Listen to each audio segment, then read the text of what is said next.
Hari tu ada orang tanya aku kan, macam mana nak tengok kalau order tu online atau cash. Kau kena tengok kat sini ya. Dia ada tulis collect from customer ni kan. Kalau kosong tu maknanya order online lah.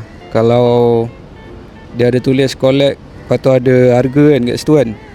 Kalau macam itu maknanya order cash. Kau kena collect cash daripada customer lah. Sebelum kau confirm order tu, kau nak tekan confirm order, nanti dia akan keluar kau dah collect ke belum duit pada customer.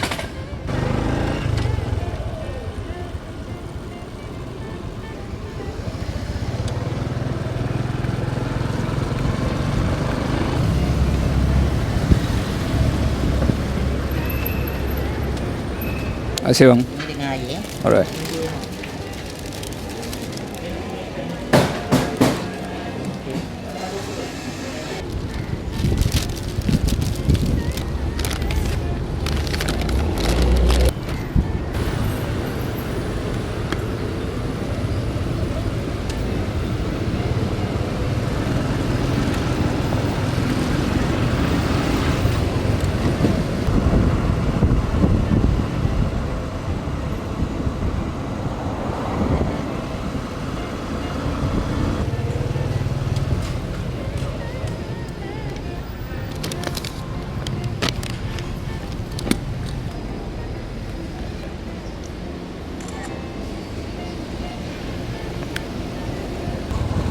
Kalau aku main open daripada bandar, mesti masuk order hantar BBU. Biasanya akan ada. Bang order Jeko kan?